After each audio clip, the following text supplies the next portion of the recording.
Hello Mithila, केहन छी अहाँ सब। उम्मीद करै छी कि अहूँ सब बहुत बढ़िया है।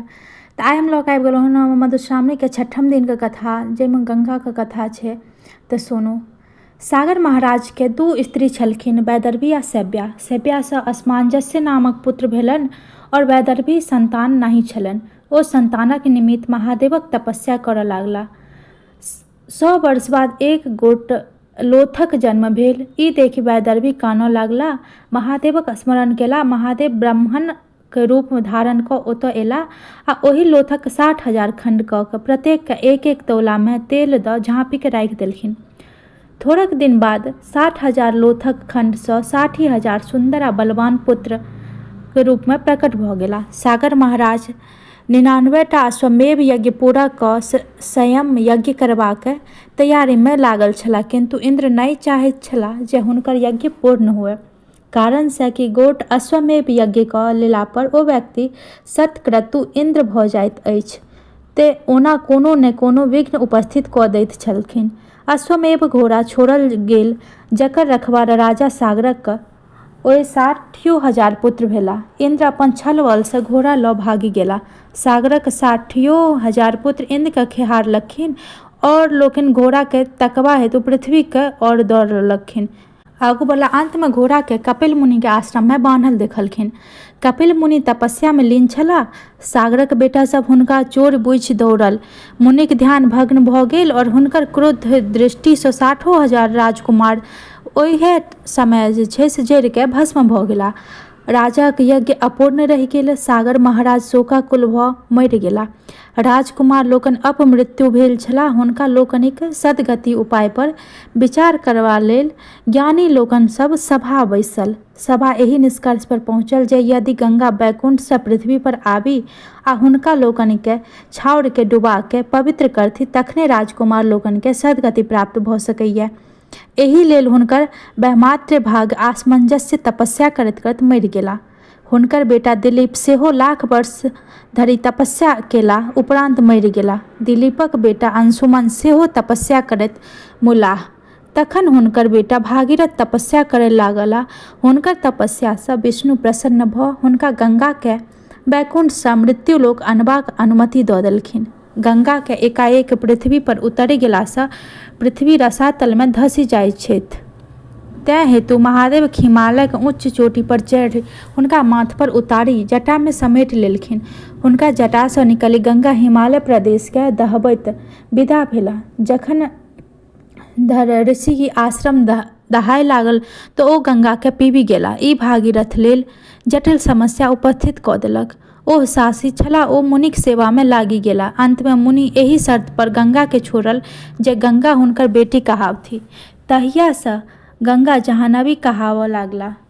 गंगा द्वार होइत हरिद्वार एला। भागीरथ हुनका आगू आगू ओम्हर गेला जेम्हर हुनकर पितरक छाउर छलनि। गंगा सबके दहबैत डुबबैत भागीरथ सागरक 60,000 पुत्र अश्वमेधक घोड़ा तकबा में खुनने छलाह। तें आब ओ सागर कहबैत अछि। एही तरह से गंगा मृत्युलोक में आबि सागरक 60,000 बेटा के सद्गति देल तथा भागीरथ के परिश्रम के सफल बनौलनि। आब सुनू गौरी के जन्म केना भेलनि। सती के मृत्यु के बाद महादेव संसार सँ विरक्त भऽ कोनो निर्जन स्थान में तपस्या में लीन भेला। हुनका संसारक कोनो सुधि नहि रहि गेल। एहि बीच राक्षस सभक उपद्रव बहुत बढ़ि गेल। ओहि में तारकासुर परम पराक्रमी भेल आ ओ तपस्याक बल पर ब्रह्मा के प्रसन्न कऽ वरदान मांगलक जे हम अमर रही। ब्रह्मा कहलखिन जे ई असंभव अछि, जे जन्म लेलक तकर मरण अनिवार्य छै। तखन ओ दोसर वरदान मांगलक जे हमर मृत्यु महादेवक औरस पुत्र हाथ से हुए। ब्रह्मा तथास्तु कहि देलखिन। ई वरदान मंगबा में तारकासुर ई उद्देश्य छल जे महादेवक स्त्री निःसंतान मरि गेल छलनि आ महादेवक संसार सँ विरक्त भऽ गेल छथि। हुनकर दोसर विवाहक कोनो संभावना नहि छल। तें हेतु हुनकर पुत्रक हाथ से तारकासुर के मारबाक कोनो प्रश्न नहि छल, अर्थात ओ अमर रहि जेत। तारकासुर देवता लोकनिक स्वर्ग सँ भगा देलक आ सभक राजा बनि गेल। यज्ञ जाप ताप बंद कऽ देलक। मुनि सबके सतबऽ लागल। सुंदर स्त्री सबके अपहरण करऽ लागल। समस्त संसार में कोलाहल मचि गेल।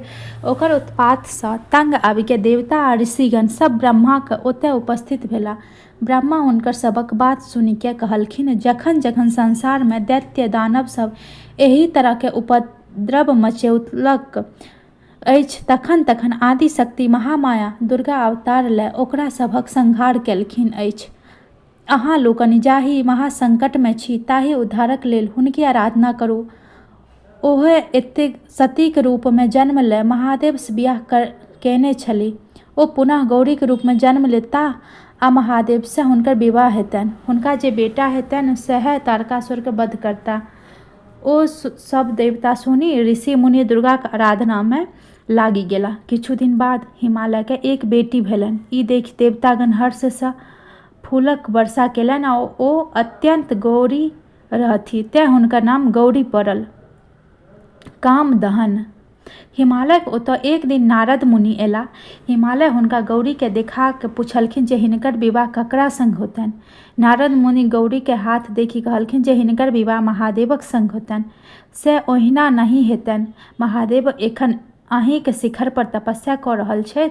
ई नित्य ओतऽ जाय हुनकर सेवा करथि, तखन ओ प्रसन्न भऽ हिनका सँ विवाह कऽ लेथिन। गौरी चेष्ट गरीब भऽ गेलखिन। हिमालय हुनका नित्य 2 गोट सखी संग महादेवक सेवा करे पठबऽ लागलखिन। देवतागण महादेवक तपस्या भग्न के गौरी के दिस हुनकर ध्यान आकृष्ट करबा हेतु तपोवन में कामदेवक पठाओल। कामदेव अपन मित्र वसंत आ स्त्री रतिक संग ओतऽ पहुँच गेला। वसंतक महिमा से समस्त वनक गाछ सब फुलाय गेल। सुगंधित सँ वन प्रांत गमिक उठल। फूल सब पर भमरा मंडराय लागल। शीतल समीर बहऽ लागल। चंद्रमा के ज्योति सँ वन सुंदर लागऽ लागल। एही रमणीय वातावरण में मुनिक तऽ कोनो कथा जे महादेवक तपस्या भंग होय लागल। गौरी सजि धजि के वासंती फूलक गहना पहिर सखी संग ओहि वन में पूजा करबाक लेल पहुँचला। गौरी परम सुंदरी छली, ताहि पर ओहि दिनक साज श्रृंगार आ फूलक सजावट सँ हुनकर अंग अंगक सौंदर्य निखरि गेल। गौरी महादेवक लग पहुँचला कि कामदेव ठिठा कऽ अपन बाण चलाओल। बाण महादेवक लाग खसल। महादेव गौरी दिस तकलखिन। गौरी महादेवक प्रणाम के पूजा केला आ कात भऽ ठाढ़ी भऽ गेला। गौरीक सुंदरता देखि महादेव आकर्षित भऽ गेला। आजुक अहाँक शोभाक वर्णन के कऽ सकैत अछि। एतबा कहि महादेव गौरी के आँचर दिस हाथ बढ़ाओल। स्त्री महज संकोचवश गौरी कनेक दूर हटि महादेवक दिस टकटकी लगा देलखिन। महादेवक एकाएक ध्यान में आयल, यदि वह एना कामातुर भऽ जेताह तऽ आन की करत। ओ एम्हर ओम्हर ताकऽ लागला तऽ झाड़ी में नुकायल कामदेव के देखलखिन। हुनका बड़ तामस भेलनि। क्रोध से हुनकर त्रिनेत्र खुलि गेल। कामदेव जरि के भस्म भऽ गेला। रति अपन स्वामी के भस्म होइत देख मूर्छित भऽ गेला। होश भेला पर ओ करुणा विलाप करऽ लागला। देवता लोकनि रतिक दशा देखि महादेवक ओते गेला आ कहलखिन जे एहि में कामदेवक कोनो दोष नहि छलनि। ई हुनका सभक प्रपंच छल जे महादेव कहुना गौरी दिस आकृष्ट भऽ हुनका सँ विवाह करथि, तखने तारकासुर हुनका सभक उद्धार भऽ सकैत छल। महादेव कहुना रतिक स्वामी के जीवाक उपाय कऽ देथुन। महादेव कहलखिन, कामदेव मुइला नहीं, मात्र हुनकर शरीर जरलनि अछि। हुनका एखनो ओ शरीर प्राप्त नहीं हेतनि। समुद्र में सांबर नामक दैत्य अछि। रति ओतऽ जाय एखन ओकरे संग रहथु। द्वापर में श्री कृष्ण बेटा प्रद्युम्न भऽ जन्म लेता। जन्मिते सांबर हुनका उठा कऽ अपन नगर लऽ जायत। रतिक ओतहि प्रद्युम्नक रूप में कामदेव भेटथिन। जखन ओ पैघ होता तखन सांबरक मारि ओकर धन संपत्ति सहित रति के द्वारिका लए जेथिन आ रति से विवाह कऽ सुख विलास करता। ई बात देवता लोकनि के कहि महादेव अंतर ध्यान भऽ गेला। रति सांबरक ओतऽ आश्रय लेबाक हेतु विदा भेला आ कामदेव सँ पुनर्मिलन के प्रतीक्षा करऽ लागला। तऽ अगर अहाँ सबके कथा नीक लागल होत तऽ वीडियो को लाइक करब, चैनल को सब्सक्राइब करब और वीडियो को शेयर